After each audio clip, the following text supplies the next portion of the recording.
With the current situation sending a few people round the bend, I thought it would be good to take a look at another articulated bus.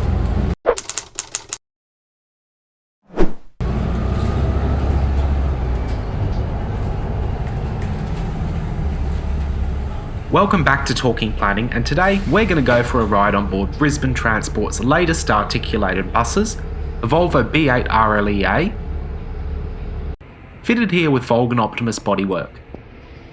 Brisbane has had articulated buses since the early 1980s, with bendy buses on Mercedes, DAF, Scania, MAN and of course Volvo chassis. Some of these were short-term demonstrators, and others lasted in service for many years. Pop over to the fleet list linked in the description below if you want to have a closer look at those. Today, Brisbane Transport operates two types of articulated buses, the MAN NG313 Arctics, which I reviewed in my first bus week, and the Volvo B8RLEAs, which we're looking at today. The first of these new Volvos was delivered at the start of 2018, and I caught 1631 after about a week in service on a 66. On my last trip to Brisbane, I caught 1670, which at the time was the newest in service. There are also discussions suggesting that some of the latest batch of bendies are going to make their way onto city gliders. I've heard plenty of hearsay about it and not a lot of concrete evidence, so let's just hope it all gets worked out soon. For now, these articulated buses are kept busy on busway services like the 66, 111 and the University of Queensland services that Sherwood operate. I've also caught them on some regular Sherwood routes like the 119, 120, 121, 161, 170, 174, 175 and 180. Inside, if you're familiar with Brisbane's other Volga and Optimus products, the interior of these isn't going to come as much of a surprise. I am pretty pleased to see USB charging fitted to these buses, as I expected they wouldn't bother fitting it on these because most journeys on board are going to be rather short. The seats are also the same fitted to most recent Brisbane buses, with a design that has been sculpted to help posture, and it also provides a little bit of extra knee room. Performance-wise, the Volvo B8RLEA uses a 320 horsepower variant of the D8K engine with 1200 Nm of torque, which ensures there's some decent performance available, so let's have a quick listen now.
Unlike most of Brisbane's older articulated buses, these are fitted with 3 doors.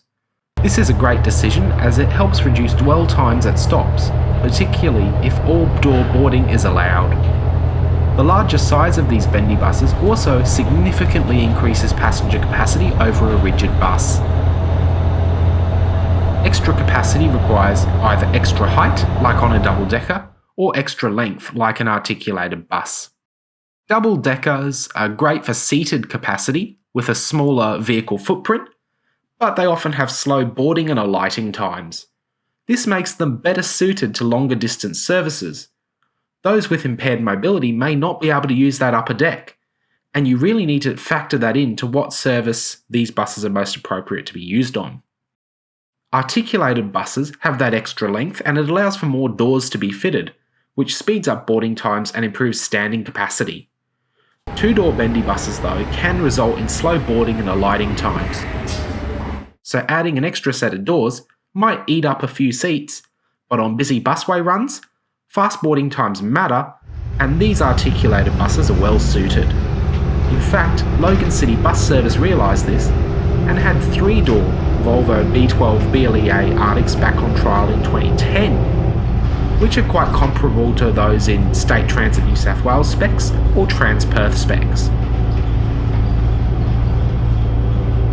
In addition, Logan saw Brisbane's bendy buses and thought, I like those. Logan bought a pair of B8RLEAs in late 2018, which are pretty similar to Brisbane's.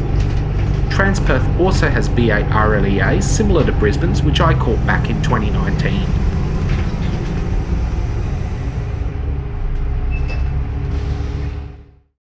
In fact, Transperth actually has quite a few more of those bendy buses than Brisbane does. The low height of Queen Street bus station means that double-deckers would be really limited on where they could operate, and the benefit of having a more uniform vehicle height helps to reduce the number of buses that get stuck under bridges when drivers forget how tall their vehicles are.